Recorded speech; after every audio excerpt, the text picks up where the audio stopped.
저희가 신앙생활을 하면서 우리 마음속에 억울함이 있을 때가 있습니다. 우리 하나님 아버지를 사랑하고 섬기고 또 사람들을 섬기는 삶 가운데 또 우리의 믿음을 지키고 하루하루를 살아가는 그런 삶 속에서 뜻하지 않게 원하지 않는 비난을 듣거나 또 우리 마음속에 있는 참 좋은 의도가 오해되거나 그리고 주변에 있는 어려운 일이나 상황들 때문에 참 마음의 억울함과 또 나의 이 의를 어디서 호소할 수 있을까라는 그러한 생각으로 답답할 때가 있습니다. 그럼에도 불구하고 우리 하나님의 선하심을 의지하고 또 하나님께서 모든 것을 아시고 다스리신다라는 그 하나님의 주권을 신뢰하고 그렇게 한 걸음 한 걸음 믿음의 길을 걸어가는 자들에게 성경이 약속하는 것은 하나님께서 반드시 그 모든 의를 아시고 또 모든 억울함을 풀어주시고 신원하여 주실 것을 말씀하실 뿐만 아니라 하나님께서 우리를 만나주시고 우리의 간절한 요청과 기도에 주님께서 응답해 주실 것을 성경은 또한 말씀하고 있습니다. 그러한 믿음의 사람이 욥이었습니다. 욥은 참 이유를 알 수 없는 그런 고난 가운데 그 고난 자체도 견디기 힘들었지만 주변에 있는 사랑하는 친구들로부터 나오는 말들을 들어보면 참 너무나도 아쉽고 또 억울한 말들을 많이 들었습니다. 그래서 그 마음을 가지고 하나님 어디에 계십니까? 라고 부르짖었지만 하나님께서 종처럼 잘 응답을 하시지를 않습니다. 욥은 이런 힘겨운 믿음의 싸움을 감당하고 있는데요. 그 가운데서 지난 시간까지 저희가 28장 말씀까지 보았는데 이제 하나님께서 나타나셔서 욥의 그 억울함을 풀어주시고 또 신원하여 주시면 참 좋겠는데 하나님께서 나타나시지를 않습니다. 욥의 세 친구들이 어떻게 욥을 공격했었습니까? 욥은 정말 잘못한 것이 없고 그리고 죄를 숨겨놓은 죄가 없었는데 친구들은 옆에서 하는 말이 너가 이렇게 고난받는 이유가 너가 혹시 잘못한 게 있어서 그런 것 아니냐라고 욥을 질책하고 또 욥의 마음속에 빨리 하나님께 돌아오고 회개하지 않으면 하나님께서 너를 영원히 징계하실 것이다 라는 그러한 자기 이상한 고집과 확신에 찬 말들로 욥을 어렵게 만들었습니다. 제가 이 부분에 대해서 우리 고려신학대학원의 김성진 교수님의 그 저작을 보면서 이 욥기를 엘리바스의 비전을 통해서 쭉 꿰뚫고 있는 것을 보았습니다. 그것을 보면서 참 많이 도움이 된다라는 그런 생각 때문에 지난 시간에 제가 말씀드렸지만 이 엘리바스의 비전 이것에 대해서 제가 설명드리지 않았습니까? 제가 이것을 좀 공부하면서 제가 오늘 드리는 오늘 설교 말씀은 그 고려신학대학원 김성진 교수님의 연구와 또 저작에 많이 의지하고 있음을 먼저 밝힙니다. 지난번에 저희가 말씀드렸던 이 욥기 4장 엘리바스가 봤던 비전은 밤중에 엘리바스가 환상을 보았습니다. 자기는 그것이 하나님께로부터 온 영이라고 생각을 했고 그래서 그 말씀을 그 환상을 보면서 비전을 보면서 엘리바스가 판단을 한 것은 욥이 자기 죄악 때문에 숨겨놓은 죄가 있어서 지금 이렇게 고난을 당하는구나 라고 확신을 합니다. 그런데 사실은 그것은 하나님께로부터 온 영이 아니라 사탄으로부터 온 비전이었습니다. 그런데 엘리바스의 두 친구 빌닷과 소발은 그 엘리바스의 비전을 그대로 받아들입니다. 그러면서 같이 엘리바스와 함께 욥을 정죄하고 또 욥이 숨겨놓은 죄가 있어서 하나님께 징계를 받고 벌을 받고 있는 것이니 빨리 회개하고 주님께 돌아오라고 그렇게 욥을 가르치고 논쟁을 합니다. 욥의 마음은 답답했습니다. 왜냐하면 자기는 잘못한 것이 없는데요. 하나님 앞에 의롭게 살았는데요. 늘 믿음을 지켰는데요. 그런 순전한 신앙으로 하나님 앞에 서려고 했는데요. 그런데 자기에게 돌아오는 것은 고난과 아픔과 저주라고까지 느껴지는 그런 삶의 현실과 그리고 가장 신뢰할 수 있는 친구들로부터 오는 입술의 정죄 그리고 판단 이런 것들이었습니다. 그러나 욥은 이유 없이 고난당하는 가운데 사람들의 판단과 친구들의 정죄가 있었지만 당장은 이 상황이 이해가 안 됐지만 그러나 하나님을 신뢰하고 그리고 기도와 눈물로 하나님께 나아갔던 것입니다. 고난 속에서도 하나님의 통치를 신뢰하면서 경외함으로 나아갔습니다. 이제 엘리바스는 빌닷과 소발과 욥을 가르치려 들고 또 바꾸려고 들었지만 그것이 잘 되지 않는 것을 깨닫습니다. 그리고 그 모든 논쟁이 욥과 마친 다음에 욥은 이제 29장부터 보시면 이 욥의 말투가 완전히 바뀝니다. 마치 이제 삶의 마지막을 앞두고 있는 사람인 것처럼, 체념하는 것처럼 그 마음속에 하나님을 향해서 마지막으로 호소와 간구를 올려드립니다. 29장에 보면은 과거에 자기가 누렸던 영화로운 그런 날들을 회상하면서 그리워하고요. 또 30장에 보면은 과거랑 너무 다른 지금 내가 당하고 있는 이 현실이 너무나도 처참하고 저주 가운데 있다라고 생각을 하면서 한탄을 합니다. 그리고 31장에서는 그럼에도 불구하고 내가 하나님 아버지 앞에 내가 어떻게 의롭게 살려고 애를 썼는지 14가지의 자기의 의로운 노력들을 열거하면서 그렇게 자기의 의로움을 하나님께 호소하고 있습니다. 그래서 그런 자신을 하나님께서 만나주시기를 간절히 바라면서 하나님께서 내 억울함을 풀어주시고 신원하여 주시기를 간절히 구하고 있습니다. 이것이 바로 31장까지의 내용입니다.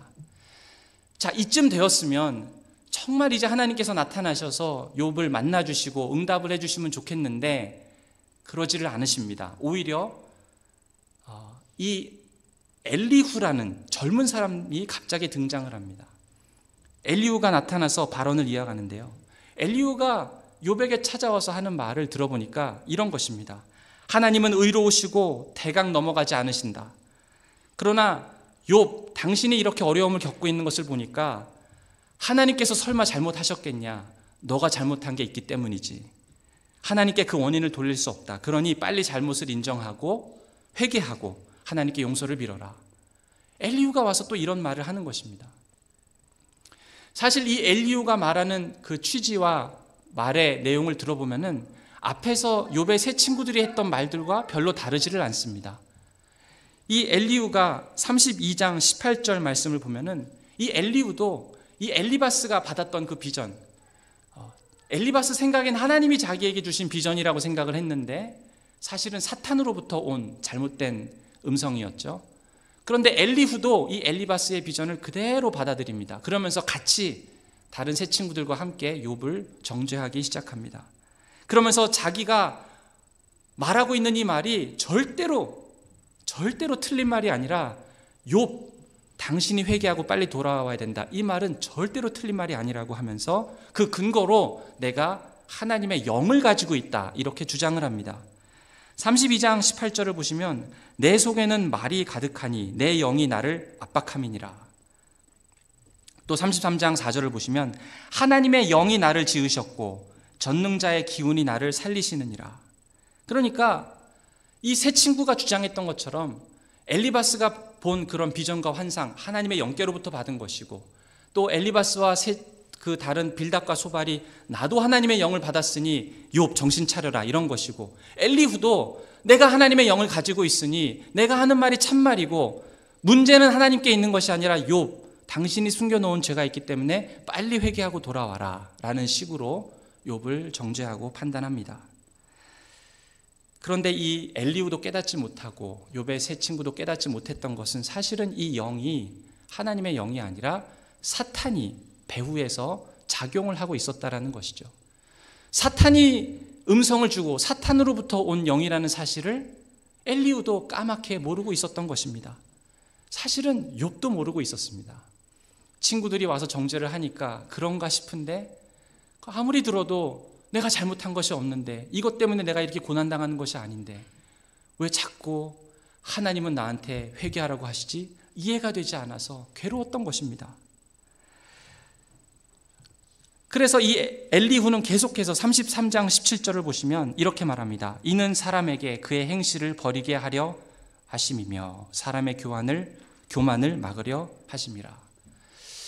이 욥이 무슨 잘못을 했는지 다 들춰내고 밝혀내지를 못하니까 엘리후가 지금 쓰는 방법은 어쨌든 당신이 잘못한 것이 있는데 빨리 깨달아라, 교만을 버려라 이러는 것입니다. 그리고 하나님을 생각해봐라. 하나님은 모든 것을 다 아시고 천지를 창조하시고 높은 곳에 계신 지극히 거룩하시고 위대한 그 하나님을 생각해봐라. 욥, 너가 할 말이 있겠느냐? 우리가 지금 여기서 다 이전에 있었던 죄악을 다 들추어내서 증거를 찾을 수는 없지만, 그러나 욥, 너가 겸손해져야 된다. 높으신 하나님, 지극히 크신 하나님을 생각해보고 그 하나님 앞에서 너가 교만을 꺾어야 되지 않겠느냐? 빨리 회개하고 돌아와라. 여전히 욥 안에 숨겨져 있는 죄가 있을 것이라 생각하고, 하나님께서 그것 때문에 치시는 것이라 생각하고 욥을 정죄하고 다그치고 있습니다. 욥의 마음을 한번 생각해 볼 수 있겠습니다. 얼마나 마음이 답답했겠습니까? 처음에는 너가 숨겨진 것이 있지 이러면서 욥을 공격하던 사람들이 이 엘리후까지 합세해서 하나님의 높으심과 하나님의 위대하심을 보느냐, 창조주 하나님 앞에서 감히 네가 어떻게 교만할 수 있느냐, 거기다 대고 욥이 뭐라고 하겠습니까? 자기는 잘못한 것이 없는데도 이유를 알 수 없는 고난 가운데 있는데, 친구들은 자꾸 와서 높으신 하나님, 창조주 하나님, 위대하신 하나님 생각해보라고 하면서 그 앞에서 교만을 꺾고 네 마음을 살펴보고 숨겨진 죄악을 찾아내라, 이렇게 얘기를 하고 있으니까 욥의 마음이 얼마나 억울하고 답답했겠습니까? 그런데 만약에 욥기가 그냥 이것으로 끝났다면, 엘리후의 말, 우리 6장에 걸쳐서 32장부터 37장까지 반복되는 엘리후의 말로만 이렇게 욥기가 끝났다라면은 욥은 참 억울했을 것입니다. 참 슬픈 이야기로 끝났을 것 같습니다. 그런데 우리 하나님께서는 욥을 그냥 버려두시지 않습니다. 이제 욥을 찾아오십니다. 욥에게 나타나십니다. 욥을 만나주십니다. 38장의 1절을 보시면, 그때 여호와께서 폭풍우 가운데에서 욥에게 말씀하여 이르시되 무지한 말로 생각을 어둡게 하는 자가 누구냐? 하나님께서 폭풍우 가운데서 나타나셔서 첫 번째로 하신 말씀이 무지한 말로 생각을 어둡게 하는 자가 누구냐? 무지한 말로 생각을 어둡게 하는 자가 누굽니까? 여기서 하나님은 엘리후를 말하고 있는 것입니다. 엘리후를 하나님께서 엘리후의 말을 듣고 하나님 보시기에 옳지 않았다라고 하시는 것이죠. 제가 이전까지는 이 욥기서를 이해할 때 욥이 아무리 의롭다고 한들 높으시고 거룩하시고 창조하신 온 우주를 다스리시는 그 하나님 앞에 아무리 욥이 의롭다고 자기를 주장한들 입을 가리고 회개해야 되지 않겠는가, 저는 그렇게 욥기를 이해했었습니다. 그런데 제가 이 욥기를 그렇게 가만히 읽다가 보니까 하나님께서 엘리후랑 같은 방식으로 욥을 정죄하셨을까라는 좀 생각이 마음속에 있었어요. 사실 38장에 하나님께서 나타나시기 전에 37장을 보면은 엘리후가 창조주 하나님을 입으로 이렇게 얘기하면서 욥에게 높으신 하나님, 거룩하신 하나님, 크신 하나님 앞에 피조물인 너가 무슨 할 말이 있겠느냐라고 하면서 빨리 정신 차리고 회개하라, 이런 논리로 욥을 다그쳤는데, 진짜로 하나님께서 나타나셔서 너가 이 땅에 있는 창조 때에 내가 어떻게 만물을 조성했는지 아느냐, 저 멀리 수평성에 보이는 저 한계를 너가 알고 있느냐, 바다를 조성하고 별들의 자리를 만들어 놓은 그 별들이 운행하는 그 궤적을 너가 아느냐, 하나님께서 이런 말씀을 하실 때 하나님께서 엘리후처럼 욥아, 내가 너무 큰 존재인데 내 앞에서 너가 무슨 고개를 들고 의롭다라고 말하겠느냐, 빨리 회개해라, 하나님께서 이러셨겠는가? 제가 오늘 본문을 다시 보면서 그런 하나님이 아니라 하나님께서 이 자연 만물을 말씀하시는 이유가 있다는 것이죠. 우리 이 욥기를 저희들이 좀 읽어가면서 하나님께서 욥에게 나타나셔서 그 하나님께서 욥에게 첫 마디가 무엇이었습니까? 엘리후가 지금까지 너에게 했던 그 말이 틀렸다. 그 말은 무엇입니까? 바꿔 말하면 지금까지 욥아, 너가 믿음을 지키고 신앙을 지켰다. 내가 너의 원통함을 보았다. 너가 알 수 없는 이런 이유를 알 수 없는 고난 가운데 있었지만, 그러나 내가 너의 의를 보았고 내가 지금까지 너를 지켜보고 있었다. 하나님께서 지금 그 얘기를 하시는 것입니다. 고통의 긴 기간이 끝나가고 있는 것이죠. 하나님께서 이 욥에게 나타나셔서 말씀하시는데 1절에 보면은 38장 1절 말씀을 보면은 하나님께서 말씀하신다라는 표현이 있습니다. 이 표현을 원어로 이 히브리어 동사 아나 동사를 원래 의미로 해석을 하면은 하나님께서 응답하여 이르시되, 이런 뜻입니다. 말씀하신다 정도가 아니라 하나님께서 응답하신다라는 뜻이죠. 그러니까 하나님께서 나타나셔서 자기를 보여주신 것은 욥에게 자기 자신을 나타나서 욥에게 이때까지 욥이 하나님께 구하고 간구하고 눈물로 호소했던 그 모든 간구를 이제 하나님이 뭐 하신다고요? 응답하고 계신다라는 것입니다. 이 동일한 히브리어 말 아나라는 동사가 시편 22편에도 쓰이고 있습니다. 이 시편 22편과 욥기 전체는요, 굉장히 비슷한 구조를 가지고 있습니다. 우리가 시편 22편을 잘 알고 있지 않습니까? 예수님께서 십자가에서 마지막으로 죽으실 때 그러셨죠. 나의 하나님, 나의 하나님, 어찌하여 나를 버리셨나이까? 이것이 시편 22편 1절에서 나오는 구절이죠. 우리가 잘 알고 있지 않습니까? 다윗은 하나님께서 자기를 버리셨다라고 생각을 했었습니다. 그러면서 탄식시를 올려드린 것이죠. 자기 원수들이 끝없이 자기를 쫓아와서 죽이려고 하고 자기를 끝없이 정죄하고 마음속에는 다윗은 억울함이 가득했었을 것 같습니다. 그리고 자기들의 대적들이 자기를 죽이려고 달려드는 그런 상황 속에서 이런 생각을 한 것이죠. 아, 하나님은 나를 이제 버리셨구나. 그런 탄식시가 시편 22편입니다. 욥도 마찬가지로 생각을 했던 것이죠. 아, 하나님 나를 버리셨구나. 내가 이렇게 의롭게 살았는데, 내가 이렇게 믿음을 지켰는데 나에게 있는 결과로고는 이렇게 저주받을 것처럼 보이는 내 상황과, 그리고 내가 정말 좋아하는 친구들로부터 오는 정죄와, 그리고 너무나도 부당한 취급을 내가 당하고 있다라고 생각했던 것이죠. 그런데 이 시편 뒤로 가보면 다윗이 무엇이라고 하고 있냐면, 우리 하나님께 21절 하반절에 이렇게 응답을 경험합니다. 나를 사자의 입에서 구하여 주소서. 주께서 내게 응답하시고 들소의 뿔에서 구원하셨나이다. 여기 응답하시고라는 이 동사가 바로 아나 동사입니다. 하나님께서 내가 하나님께 버려진 것 같은 그런 상황 가운데 있는 나를 하나님께서 모르는 척하지 아니하시고 하나님 나에게 응답하여 주시니 감사합니다. 이것이 다윗의 탄식시였습니다. 욥도 38장까지 자기가 버림받은 것 같은 그런 억울함과 비참한 환경 가운데 있었지만 이제 하나님께서 나를 찾아와 주시고 만나 주시는, 나에게 응답해 주시는 그 하나님을 욥이 경험했다라는 것이죠. 사랑하는 여러분, 여기가 우리가 볼 수 있는 것은 시편에서도 그렇고 욥기에서도 그렇고 하나님께서는 응답하시는 하나님이라는 사실입니다. 욥도 오랫동안 하나님께 부르짖었습니다. 다윗도 고난 속에서 탄식하면서 하나님의 음성을 구했습니다. 하나님은 자기를 간절히 찾고 또 하나님께로 향하는 자들의 기도를 멸시하지 아니하시고 들으시고 응답하시는 하나님이십니다. 그래서 고난의 시간을 지날 때에 욥처럼 역경 가운데서도 하나님을 만나고 하나님께 응답을 받는 그 일들이 우리 믿음의 형제 자매들의 삶 가운데서도 일어난다라는 것입니다. 하나님께서 우리의 상황을 바꿔주시든가, 아니면 욥을 보면은 상황은 전혀 바뀐 것이 없지만 그러나 하나님께서 욥의 손을 들어주시는 그 일 때문에 하나님께서 욥을 만나주시고 지금까지 친구들이 옆에서 욥에게 정죄하고 그렇게 다그쳤던 그런 말들이 하나님 동의하실 수 없고, 욥아 너는 믿음을 지켰다 라고 손을 들어주시는 그 하나님을 만나게 되는 그 일처럼 저와 여러분의 삶 가운데서도 믿음의 길을 걸어갈 때 때로는 우리가 다 이해할 수 없고 때로는 우리의 하나님을 향한 진심이 사람들과 내 주변에 있는 사람들로부터 이해받는 것이 아니라 오히려 억울한 그런 말들을 들은다 할지라도 내가 원하고 내가 바라고 있는 그런 기도의 제목 가운데 우리의 삶이 여전히 하나님께서 아무것도 하고 계시지 않는 그런 순간이 온다 할지라도, 그러나 주님을 향해서 우리가 마음을 가지고 기도하며 부르짖으며 나아갈 때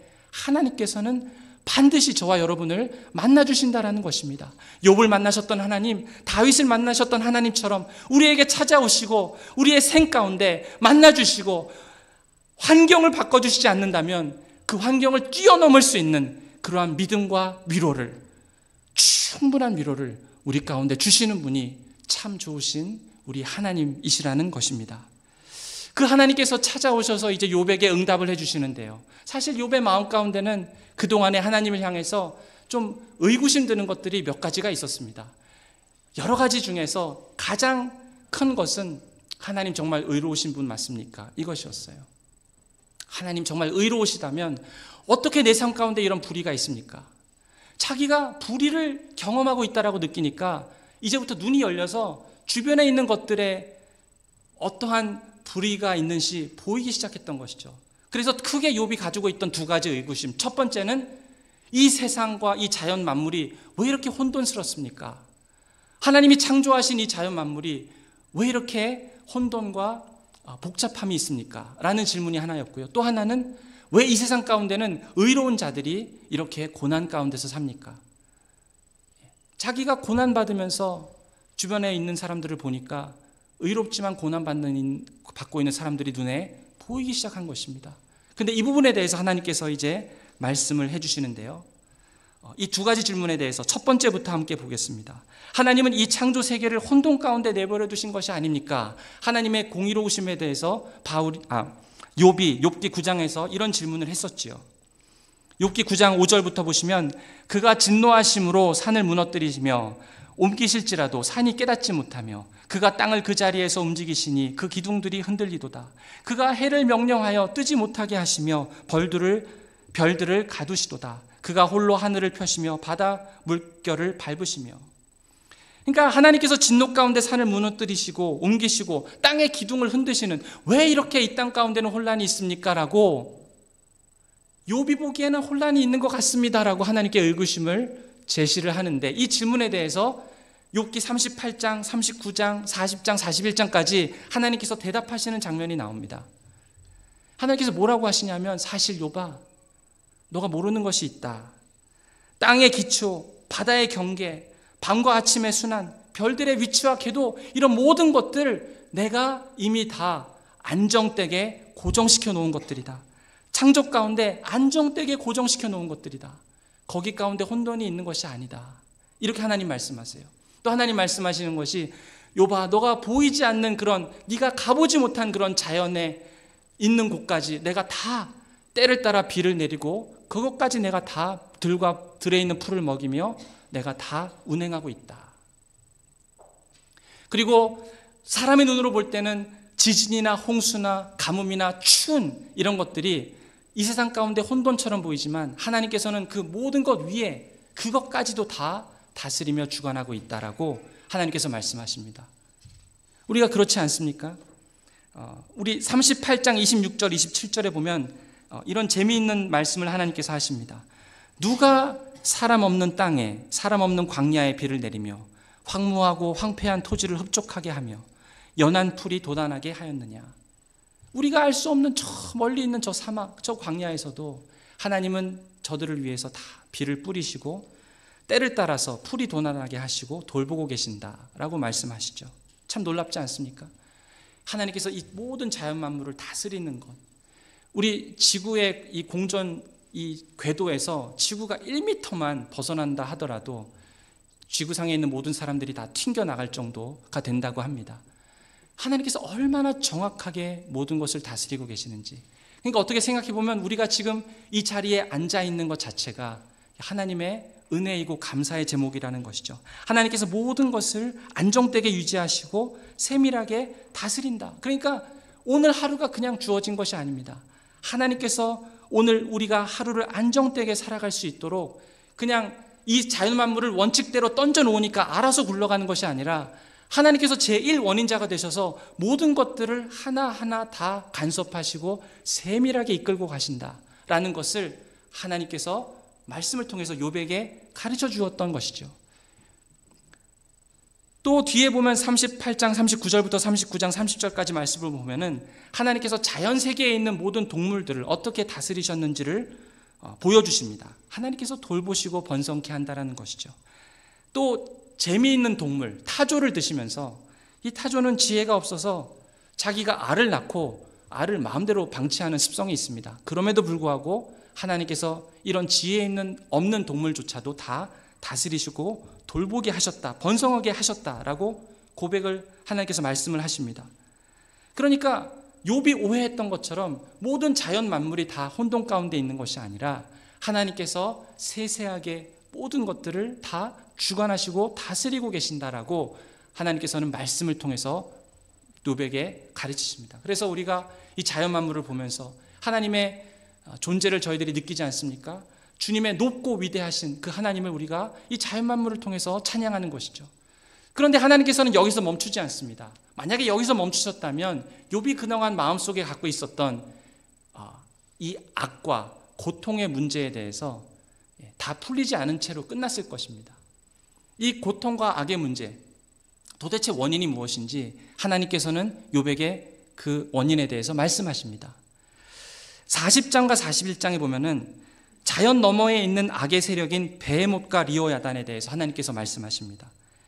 하나님께서 말씀하시는 것은 고난과 악의 진짜 원인은 이 악의 세력들 때문이라는 것이죠.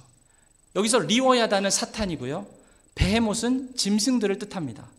이 리오야단에 대해서는 우리가 다음 주에 살펴보겠지만 이 베헤못은 우리가 오늘 좀 더 보겠습니다.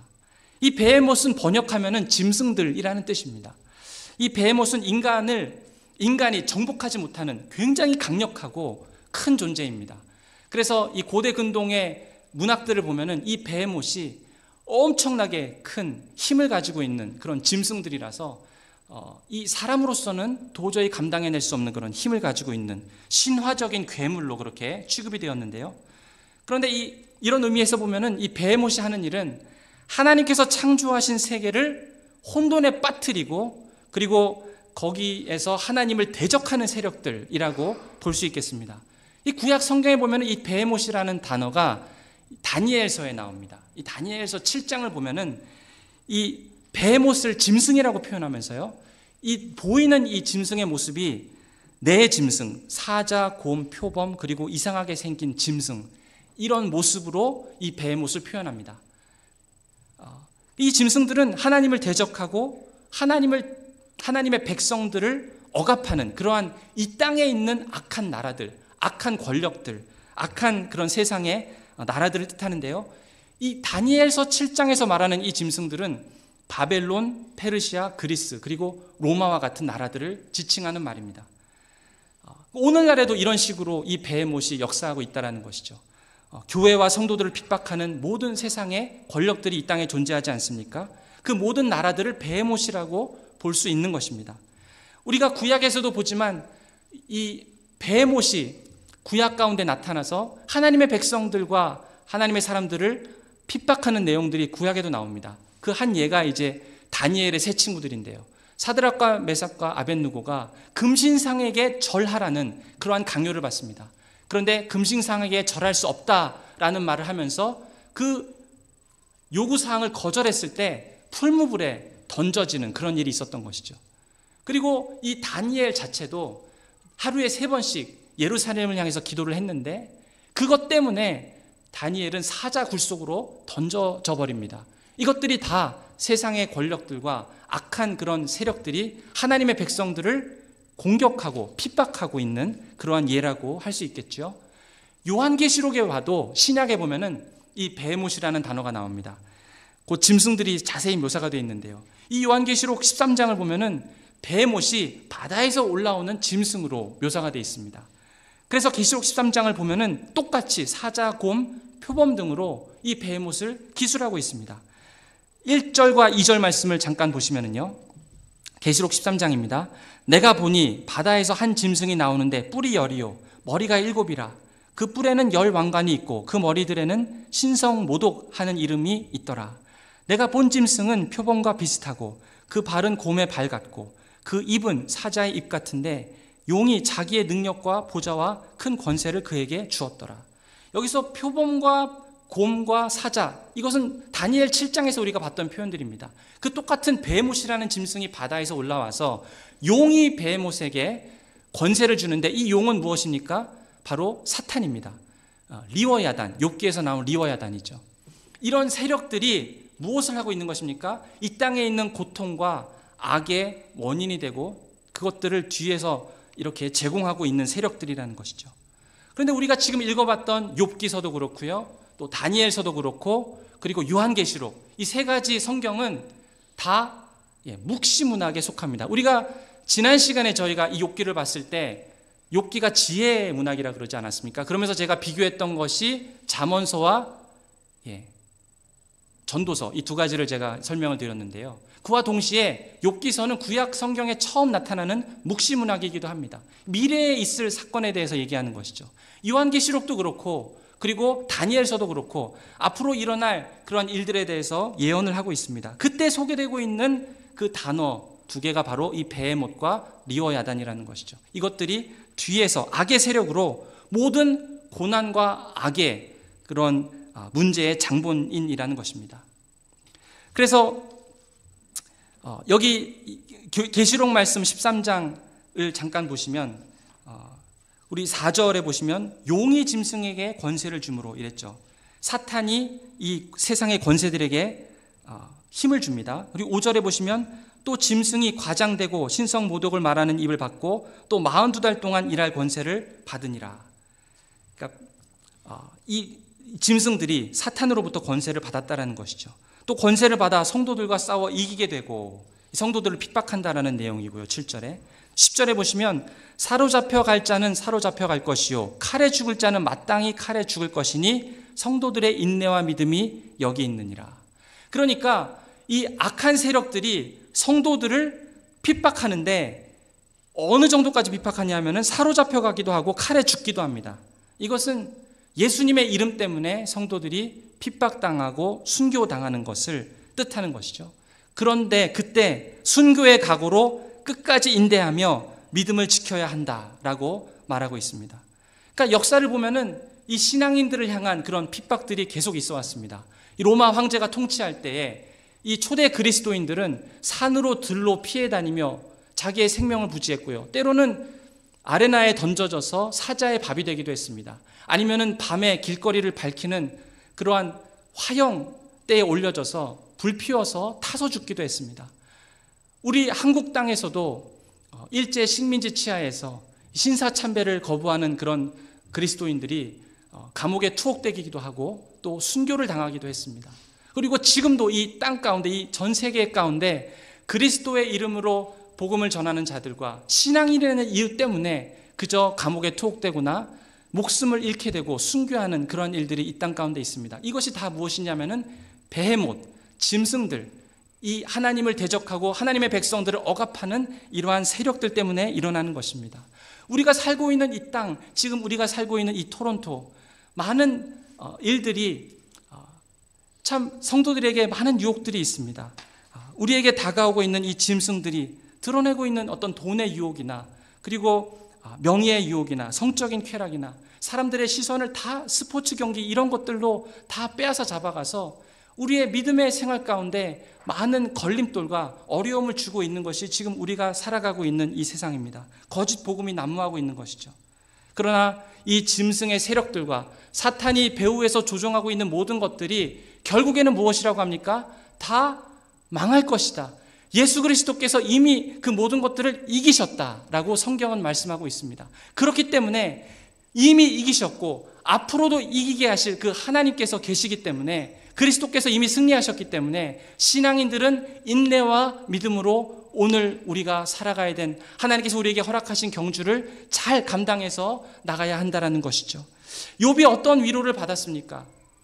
자기는 지금까지 정말 믿음을 지키고 의롭게 살려고 하나님 앞에서 애를 쓰고 살아왔는데 그러나 많은 고난 속에서 오랜 시간 동안 힘들어했지만 그러나 하나님께서 나타나셔서 하나님께서 욥에게 응답하여 주시고 그리고 욥이 겪고 있는 그런 모든 어려움들 가운데 억울하게 당하고 있는 그런 어려움들 가운데 하나님께서 신원하여 주시고 그리고 욥이 너무 궁금해하고 있었던 이 모든 악함과 이 불의와 부당함에 대한 원인이 무엇인가에 대해서 하나님께서 대답까지 해주십니다.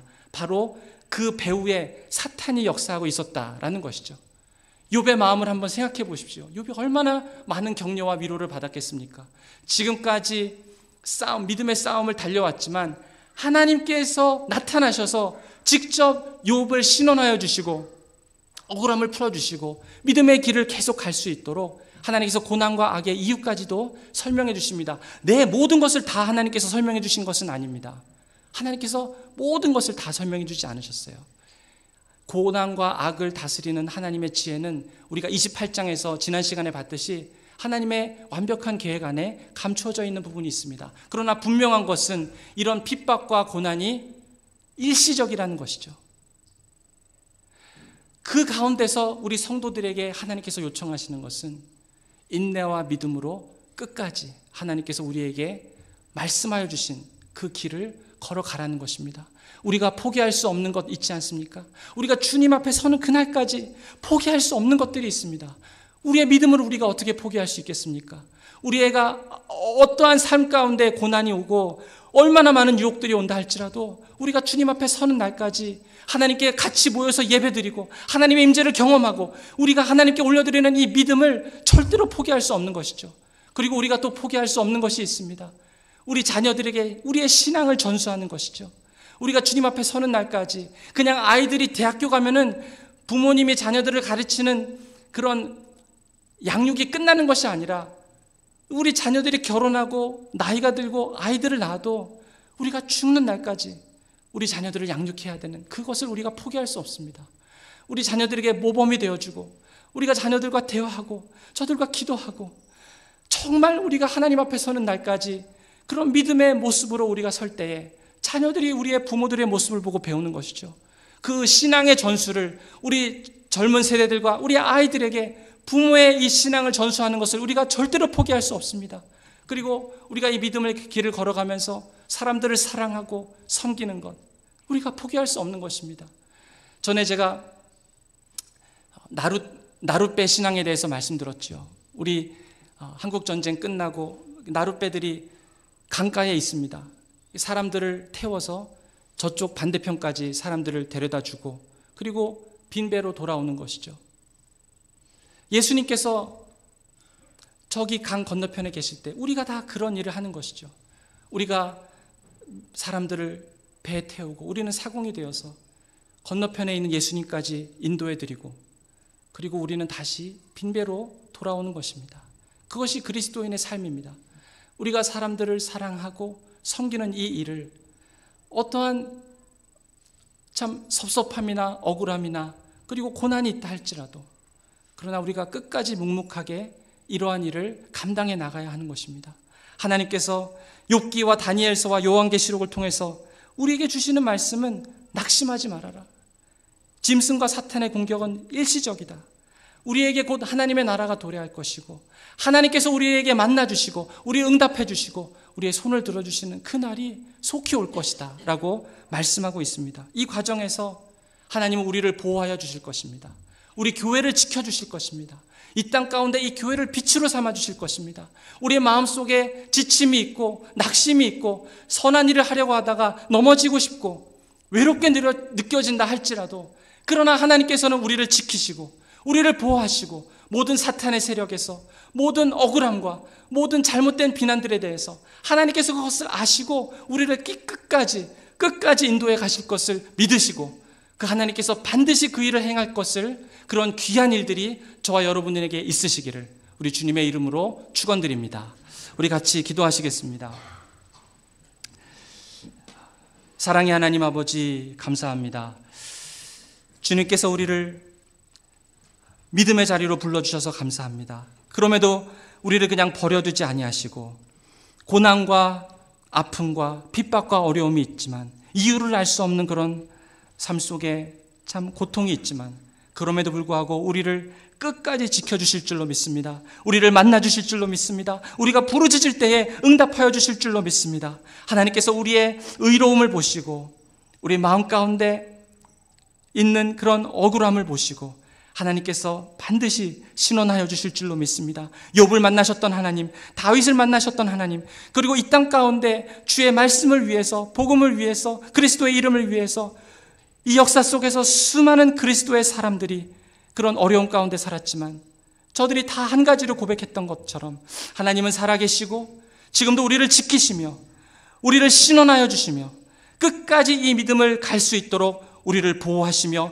하나님의 교회를 견고케 하신다는 이 사실을 저희들이 믿고 그 하나님을 신뢰하고 하나님께서 부르신 그 길을 오늘도 담담히 걸어갈 수 있는 저희 모두가 다 되게 하여 주시옵소서.